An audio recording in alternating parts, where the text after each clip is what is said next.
Hello and welcome to Starbound's second channel. My name is Gabriel the Bibi Capaldi and I'll be your narrator today. But before we get into today's story, please do check down below that you are subscribed to the channel. It's 100% free and helps us pop up on your feed a bit more often. Facing a ninja was a non-existent fear in the Agdorian's mind. Such primitive human concepts weren't even worth considering by a species that had conquered 2 star systems and subjugated 3 alien civilizations. The concept of Earth's shadow warriors remained buried in intelligence reports the admirals never expected to read, filed away as cultural curiosities rather than tactical threats. The Agdorian Hall of Decision absorbed light like a hungry predator. 3 figures stood around the central observation globe, their features cast in sharp relief by the harsh white lighting. Admiral Zidar's mottled grey-blue skin stretched over his towering 2-meter frame, the pronounced ridges on his face darkening with concentration. His completely black eyes, devoid of iris or pupil, reflected the rotating image of Earth, while the diagonal scar running from his left eye ridge to his jawline tensed slightly with each calculated thought.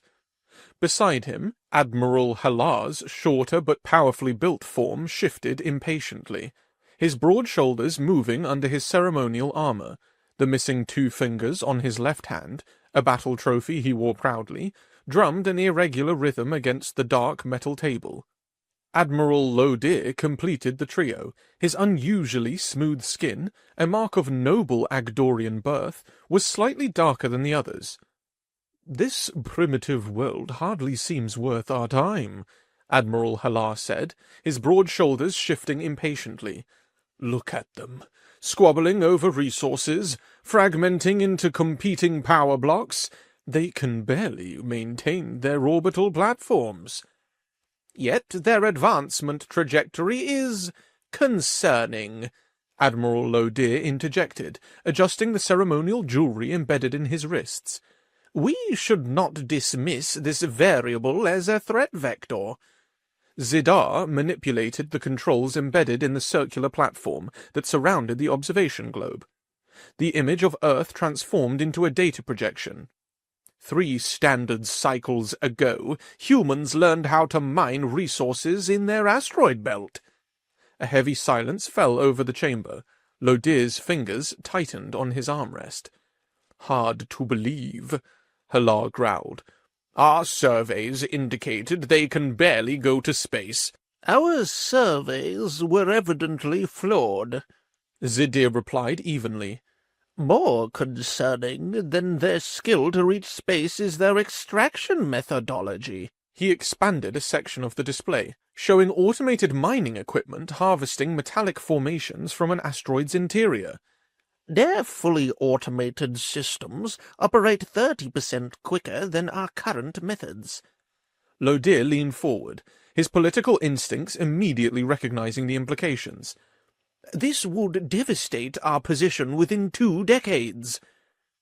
"Precisely," Zidar nodded. "I've prepared market projections." The globe shifted again, displaying economic models that painted a catastrophic future. Red indicators spread across the Agdorian territories like a disease. "A 60% drop in value," Lodir murmured, his smooth diplomat's voice faltering for a moment. "The imperial court would collapse." Halar slammed his fist on the table. "We crush them now.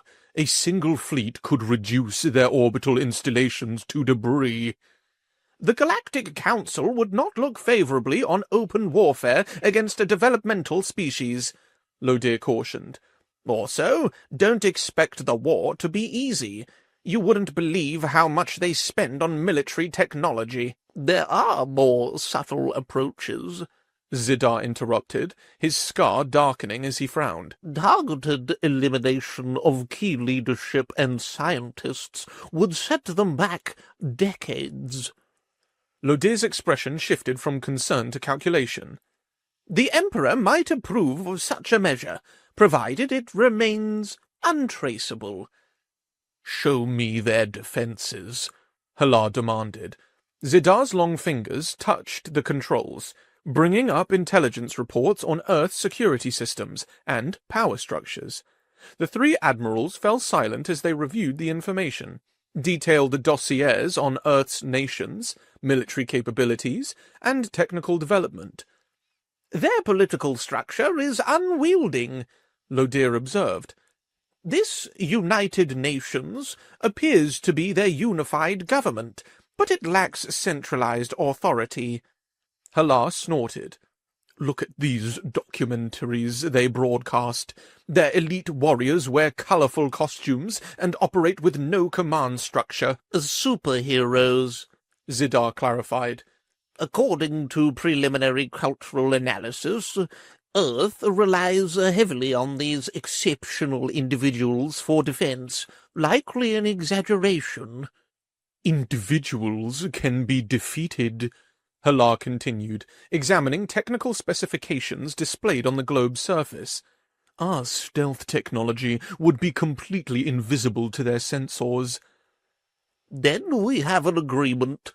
Zidar looked between his colleagues. "Targeted assassinations rather than open conflict." Both admirals nodded, though Lodir added, "The targets must be chosen carefully." "I've prepared a preliminary list," Zidar said, bringing up profiles of humans on the observation globe. "The leaders of their 7 largest nations, and the 12 leading scientists in automation processes for mining technology." Half an hour later, they had agreed on the plan, but not on the fine details. "Who would carry out such a mission?" Lodir asked. "This requires our most elite operative." Halar's eyes narrowed. "Mortis, the Emperor's personal assassin. He's never failed a mission before." A silence fell over the chamber. Using the Emperor's assassin was unprecedented for a preemptive strike. "Requesting Mortis requires Imperial permission," Lodir said cautiously, touching the observation globe and showing them all the bureaucracy they would need to face. "The economic threat justifies exceptional measures," Zidar replied. "I believe the Emperor will see the necessity and act quickly." They drafted the request together, carefully highlighting the economic threat while downplaying the risk of detection. As they finalized the document, the chamber doors slid open. A servant entered and bowed deeply. "Admirals," the servant said, his voice echoing in the vast space, "the Emperor sends his response." Halar frowned. "Already? We haven't yet." "His Imperial Majesty was monitoring your discussion remotely," the servant explained. "He anticipated your request and has pre-approved the deployment of Mortis for this mission. He is very happy with your assessment of humanity." The servant placed a sealed data crystal on the table and withdrew. The three admirals exchanged a long look. The Emperor's swift approval carried implications. Either he shared their assessment of the threat, or he had his own reasons for wanting Earth's leadership eliminated. Zidar activated the crystal, displaying the mission parameters. Targets: the leaders of the 7 largest Earth nations and the 12 leading scientists in automation processes for mining technology. Timeline: 1 week for complete elimination. Method: silent, untraceable deaths that appear natural or accidental. Cover: complete deniability. "The orders will be transmitted to Mortis immediately," Zidar confirmed, encrypting the data package. The observation globe shifted once more, and, hours later, it already displayed a sleek vessel approaching Earth's orbit. The craft, matte black and barely visible even against the darkness of space, adjusted its course towards the Sol system. "Mortis's stealth vessel is already positioned near the target system," Halar observed with satisfaction. "The humans won't even know what hit them." "I've scheduled our next meeting in 1 week," Lodir said, rising from his seat. "By then, the mission should be complete, and we can begin implementing containment measures for the inevitable political destabilization." Zidar nodded, but as he studied the small blue planet rotating in the observation globe, an unfamiliar sensation prickled at the base of his skull. The intelligence reports were comprehensive, yet something felt incomplete. Humans had shown remarkable skill throughout their brief history. Could they resist this? He dismissed the thought. No species had ever detected Mortis, let alone stopped him.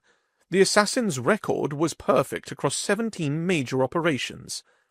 "Until next week, then," Zidar said, following his colleagues towards the chamber exit.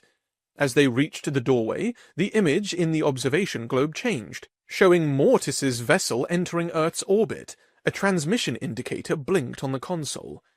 "A message from Mortis," Zidar announced, activating the communication.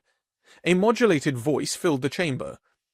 "Entering target atmosphere. Preliminary scans confirm our intelligence. These primitives lack even basic detection capability.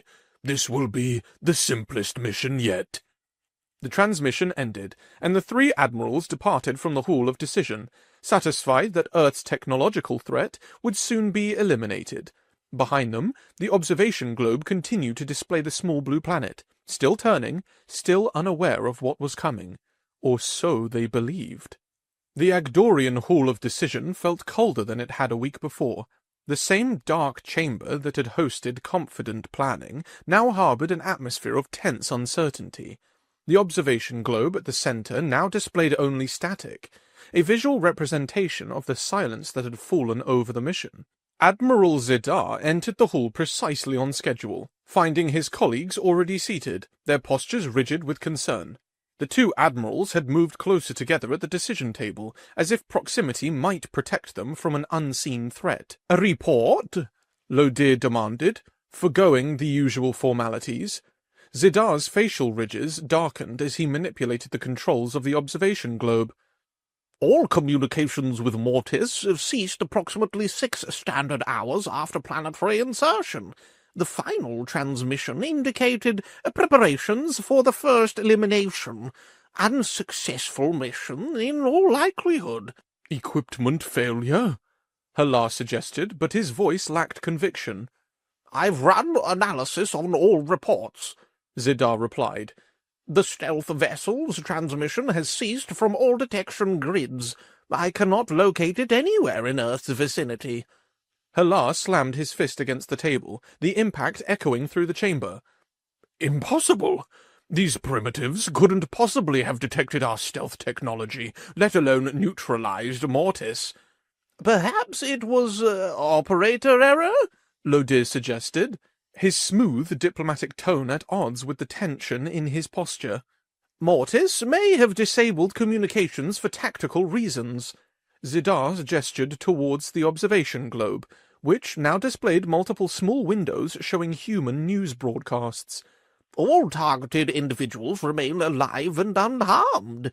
Not one assassination has been carried out." He paused, allowing the implications to sink in.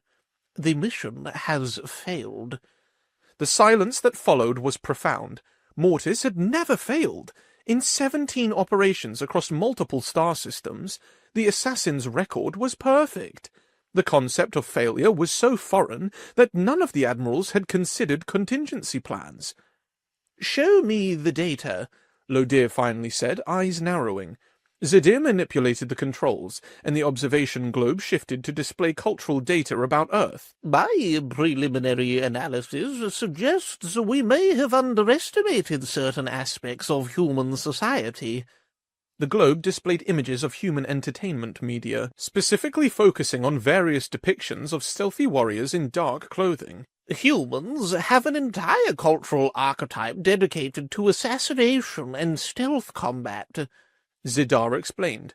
"They call them ninjas. While some of our intelligence classified these as fictional characters, there are indications that humans may have operational units trained in these methodologies. Perhaps they have developed countermeasures against stealth." Halar dismissed this with a wave of his hand. "Entertainment fantasies. You're suggesting Mortis was defeated by fictional characters." "I'm suggesting," Zidar replied carefully, "that our intelligence on human defensive ways may have been incomplete, and it still is." "This is absurd," Halar growled. Mortis is the Emperor's personal assassin, trained in 17 forms of silent killing. No primitive human defense could have detected him, let alone neutralized him. Yet here we are, Lodir observed quietly, with no communication and no successful eliminations. Halar stood abruptly. I refuse to believe humans are responsible. The failure must lie with Mortis himself. Perhaps the Emperor's trust was misplaced. We should reconsider our approach, Lodir suggested. Perhaps target the scientists first, then the political leaders once the technological threat is neutralized. Agreed, Zidar said. I'll gather more intelligence on Earth's defensive systems. We should reassess in 3 days. As the meeting concluded and they prepared to leave the hall, Zidar noticed subtle differences in their security protocols. Guards were positioned differently than usual, and new scanning procedures had been implemented at the exits. Increased security? He asked casually. Halar shrugged. I've doubled my personnel detail, routine precautions after attacking other planets. These are uncertain times, Lodir added. I suggest we meet again tomorrow evening here in the hall. The secure environs allow for greater privacy. They separated at the hall's entrance, each departing with their personal security teams. As Zidar walked towards his private transport, he glanced back at the Hall of Decision. For the briefest moment, he felt as though something watched from the shadows within, a sensation so foreign that he dismissed it immediately as stress-induced paranoia. Sleep failed Zidar that night, and the Hall of Decision was his solution. It was designed to be impenetrable, both physically and electronically. As he returned well after midnight, using his intelligence clearance to bypass the night protocols, he appreciated the absolute silence of the vast chamber. The observation globe activated at his approach, its soft blue light casting long and dark shadows across the obsidian floor. He worked methodically, using his intelligence clearance to access new data feeds about Earth that weren't available during the official meeting. The globe displayed obscure information, historical records, cultural analyses, technological assessments that painted a more complex picture of human capabilities than the preliminary version presented to the admirals. The discrepancies in the intelligence reports were subtle but significant.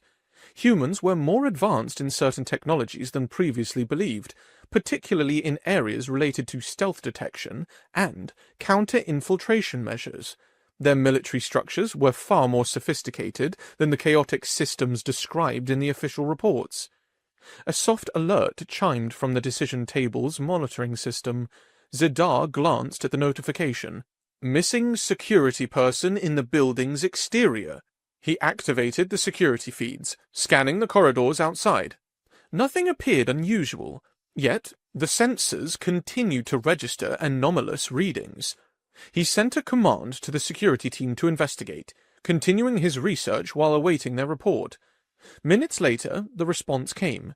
Nothing found. All systems normal. Zidar made a note of the incident but returned to his work. Yet, as the hours passed, he found himself occasionally glancing over his shoulder, unable to shake the sensation of being observed despite being alone in the sealed chamber. His secure communication device chimed, an unusual occurrence at this hour. The message originated from Lodir's assistant, marked with emergency priority. Zidar opened it immediately, the content causing his facial ridges to darken with shock. Admiral Halar has been found dead in his residence. Zidar brought up Halar's estate on the observation globe, accessing the security feeds to see teams of investigators swarming the scene. The initial assessment described a precision weapon that left no trace except a small puncture wound at the base of the skull. Death had been instantaneous, bypassing Halar's considerable personal security. Political assassination? Zidar murmured to himself. Halar had many enemies within the military hierarchy, officers who resented his aggressive tactics and rapid advancement. His death, while shocking, wasn't entirely surprising in the cutthroat environment of Agdorian politics. He instructed security to conduct a thorough investigation, but didn't immediately connect the incident to the Earth situation. Instead, he decided to remain in the hall, feeling safer within its secured environment than returning to his own residence. Fatigue began to overtake him as he continued reviewing Earth data. His eyes grew heavy, the observation globe's glow becoming hypnotic as the hours passed. He was nearly dozing when another alert jolted him back to full awareness. Another emergency communication, this time from Imperial security. Admiral Lodir has also been found dead in his estate. The circumstances were nearly identical to Halar's death, a precision strike to the base of the skull, leaving barely a trace. What made Lodir's death particularly alarming was the sophistication of his estate's security system, considering the most advanced outside the Imperial Palace itself. The security footage showed nothing. No intruder, no disturbance, not even a momentary glitch in the surveillance system. One moment Lodir had been alive, reviewing documents in his private study. The next, he collapsed, dead before his body hit the floor. True alarm began to course through Zidar's system. One admiral's death could be attributed to political rivalry, but two, in identical fashion, within hours of each other, this was something else entirely. Recognition dawned slowly. Then, with crushing intensity, the pattern was unmistakable. The precision, the stealth, the complete circumvention of security systems. This was the work of an elite assassin. Zidar activated all security protocols within the Hall of Decision, sealing himself inside what should have been the most secure location in the Agdorian capital. Emergency security was everywhere, and hidden weapon systems emerged from concealed compartments in the walls. Alone in the secured chamber, Zidar frantically assessed the intelligence databases, searching for any information on Earth's assassination capabilities. The observation globe filled with images and data as he refined his search, focusing on human special operations and covert warfare methodologies. Amid the flood of information, one term appeared repeatedly in reference materials about Earth culture: ninja. The word had appeared in the cultural briefings, but had been dismissed as entertainment fantasy, fictional warriors with impossible abilities. Yet here it was again, recurring in military analyses and historical documents with unusual frequency. Zidar cross-referenced ninja with known human military capabilities, finding disturbing correlations between the fictional portrayal and actual special operations units from several Earth nations. The gulf between fantasy and reality seemed to blur the more he researched. As dawnlight began to cross through the high windows of the hall, Zidar became increasingly convinced of a terrible truth. Earth had somehow detected their assassination attempt, and had responded in kind, sending their own elite killer to eliminate those responsible for the decision. He began preparing a presentation on the observation globe for the emergency council meeting he would summon, knowing his theory would sound fantastic, but seeing no other explanation that fit the evidence. 2 admirals dead in identical fashion, with no trace of the killer. The signature of a highly trained assassin with technology that even Agdorian security couldn't detect. The concept of a human ninja operating on Agdorian soil seemed absurd, yet the evidence before him suggested the impossible had occurred. Dread settled in Zidar's stomach as he contemplated the implications.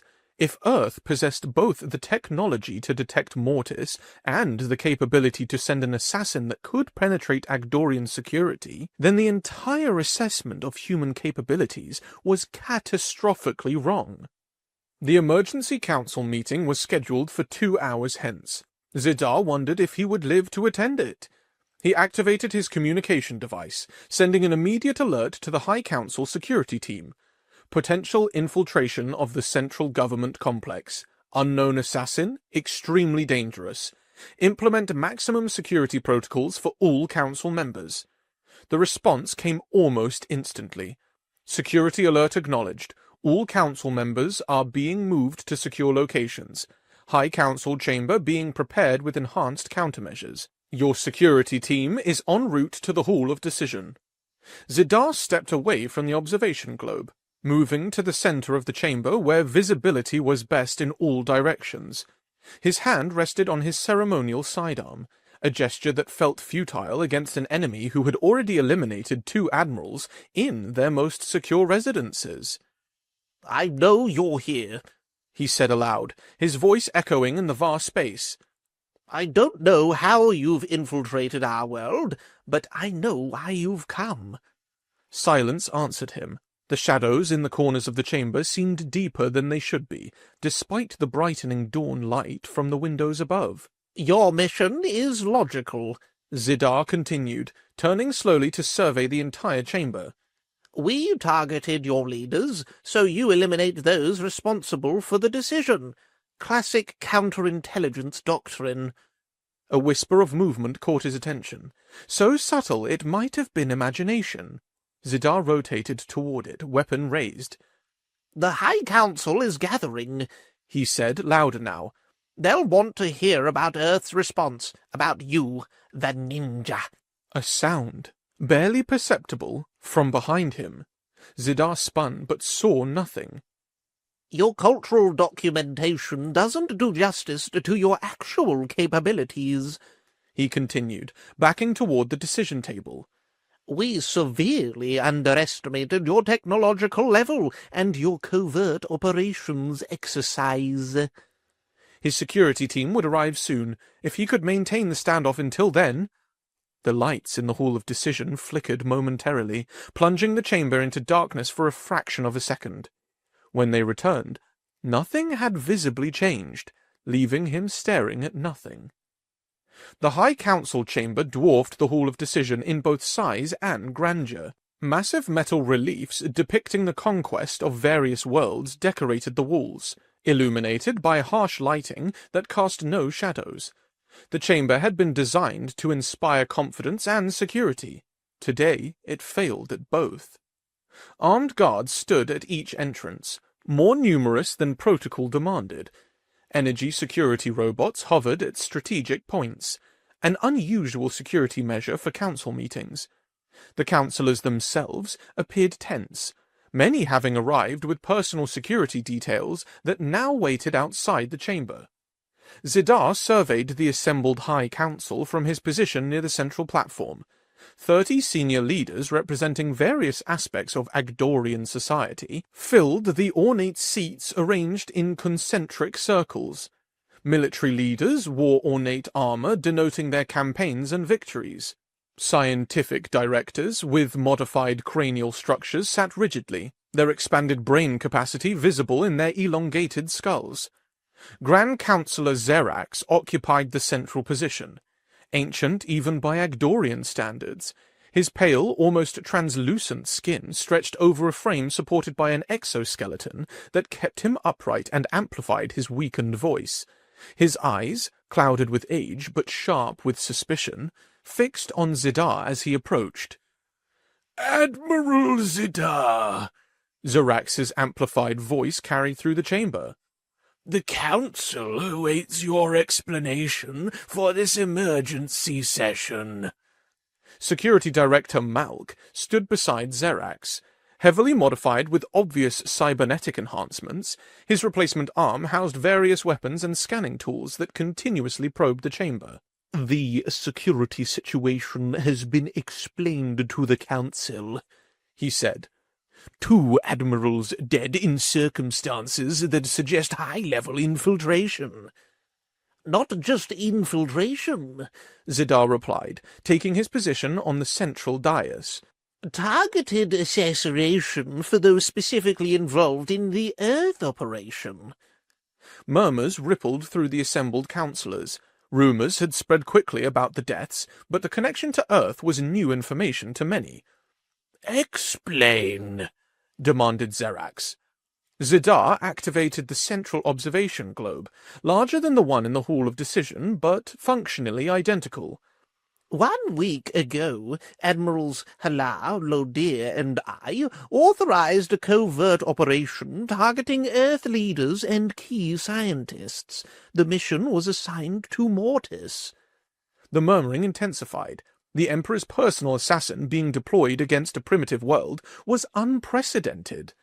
"The mission failed," Zidar continued. "All communication with Mortis ceased shortly after planetary insertion. No targets were eliminated." Before Xerax could respond, a security alert chimed throughout the chamber. Malk's cybernetic arm reconfigured as he received data through his implants. 3 more high-ranking officials have been found dead," Malk announced, his voice clinically detached. "Each killed with the same method as the admirals." The chamber was consumed by whispers. Security teams moved to form protective rings around their assigned counselors. Weapons were drawn. Scanning systems activated across the chamber. "Silence!" Xerax's amplified voice cut through the noise. "Admiral Zidar, your assessment." Zidar attempted to calm his racing thoughts. "The evidence suggests Earth has responded to our assassination attempts with their own operative." He manipulated the observation globe, displaying various Earth entertainment media featuring ninjas, dark-clad warriors moving through shadows with impossible stealth. "Based on my research into Earth's defensive capabilities, I believe they've deployed what they call a ninja, a specialized assassin trained in stealth tactics that our intelligence mistakenly classified as purely fictional." Disbelief washed over the council members' faces. You expect us to believe a primitive species has deployed an assassin capable of penetrating our most secure facilities? A military counselor demanded. "I've analyzed the evidence," Zidar replied steadily. "Based on our misunderstood information, these ninjas appear to possess capabilities that include—" The globe displayed annotated footage from Earth Entertainment. "the ability to turn invisible at will," Zidar explained, showing a ninja vanishing into shadows. "power to pass through solid walls." The display showed another warrior seemingly materializing through a barrier. "Capacity to kill with death touches that leave minimal external evidence." A third clip showed a precise strike to a pressure point, causing instant death. "This is absurd," a scientific director scoffed. "These are entertainment fabrications, not military capabilities." "Yet 5 Agdorian officials are dead," Zidar countered. "each killed with methods consistent with these supposed fictional abilities." The council members exchanged uneasy glances. Skepticism battled with the undeniable evidence of the deaths. Various councillors began offering their own interpretations based on equally flawed intelligence. Our cultural analysts suggest it could be a Jedi Knight, a military councillor insisted, activating his section of the globe to display images of robed warriors wielding energy weapons. They possess mind control abilities that explain how they bypassed our security. Nonsense, an economic minister interjected. Our trade intelligence indicates it's more likely a James Bond operative who uses technological gadgets to penetrate security. Each theory was based on media that Agdorians had captured and interpreted as actual human capabilities. Their debate grew increasingly absurd while maintaining a deadly serious tone. Zidar raised his hand, silencing the competing theories. "Whether ninja, Jedi, or something else, the fact remains. Earth has responded to our aggression with an assassin. We must implement immediate countermeasures." Security Director Mulk stepped forward, his cybernetic eye glowing as he projected defense plans onto the observation globe. "I've already begun implementing counter-infiltration protocols," Mulk stated. Bright lights in all corridors to eliminate shadows where these ninjas might hide. Guards equipped with thermal vision to spot hidden assassins. The countermeasures were a bizarre mixture of actual security technology and responses to assumptions about ninja abilities. Several counselors nodded approvingly, seemingly reassured by the concrete actions. As Malk explained the defensive plan, the lights in the chamber briefly flickered. Guards immediately moved to defensive positions, scanning the room with weapons raised. The council fell silent, tension thick enough to choke on. The chamber lights stabilized, but something felt off. Guards reported movement in the corridors outside, but security cameras showed nothing. "Complete lockdown," Malk ordered, activating all defensive systems with a gesture from his cybernetic arm. Reports flooded the communication system. Security personnel outside the chamber had been found dead, each with the same precise wound pattern as the Admiral's. Zidar realized with chilling clarity that the assassin had been eliminating everyone involved in the decision to target Earth. His gaze darted to the corners of the chamber, searching for any irregularity in the shadows. There, in the corner of the chamber, a shadow seemed to move independently of any light source. Guards noticed it simultaneously, firing energy weapons that passed through harmlessly. The shadow expanded, darkening a section of the wall completely. From this darkness emerged a figure in a form-fitting black suit that seemed to absorb light rather than reflect it. "Ninja!" someone screamed. Panic erupted as council members scrambled for the exits, only to find them sealed by the lockdown protocols. Security personnel formed a protective ring around the remaining councillors, but were quickly dispatched by the shadowy figure moving with impossible speed. Several councillors were taken down with precise strikes that barely disturbed their clothing, yet left them instantly dead. "The ninja will kill me next!" Zidar cried out as the black-suited figure approached with fluid steps. The figure halted at his words. With a certain slowness, it reached up and removed its helmet, revealing a human man with dark skin and closely cropped hair. "I am not a ninja," the man said in translated Agdorian language, his voice calm and matter-of-fact. "I'm a Special Forces soldier from Earth's United States military. The distinction is important." The surviving councillors froze, stunned into silence by both the perfect Agdorian speech and the absurdity of the correction. "Assuming I'm a ninja based on my abilities is both inaccurate and culturally insensitive to Japanese people," the human continued, as if delivering a lecture rather than standing in a room with dead and dying Agdorians around him. What are you? Grand Councillor Zerax managed to ask, his exoskeleton keeping him upright even as terror coursed through his ancient frame. The human gestured to his suit. "This is simply advanced adaptive camouflage technology, not magic or mystical powers." He glanced at a device on his wrist, appearing almost bored. "Anyway, back to killing you all. I've got 4 more targets to eliminate before breakfast." He casually raised a compact weapon that had materialized in his hand. The council members collectively gasped. Zerax raised his trembling hands in surrender. "What does Earth demand in exchange for stopping the assassinations?" The remaining councillors immediately began shouting increasingly generous offers. "Complete withdrawal from all systems near Earth space, access to all Agdorian mining technology and exclusive rights to certain mineral-rich systems, Delivery of advanced Agdorian weaponry and defensive systems, a formal apology broadcast throughout the galaxy." The human lowered his weapon slightly, looking somewhat bemused at the escalating offers. Zidar, seeing an opportunity, stepped forward cautiously. "We could propose a formal alliance, one that would be tremendously advantageous to Earth." The human sighed deeply, appearing almost disappointed at not getting to finish his mission.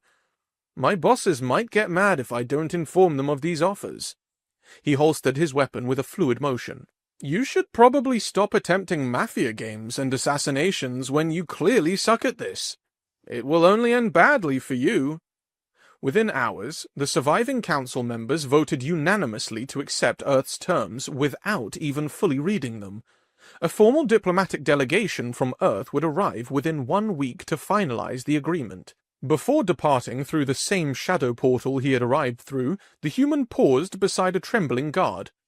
"Stop calling me a ninja," he said with evident irritation. "It's not the same thing at all." As the human disappeared back into the darkness, this time with Agdorian permission to leave, Zidar contemplated how thoroughly they had underestimated humans.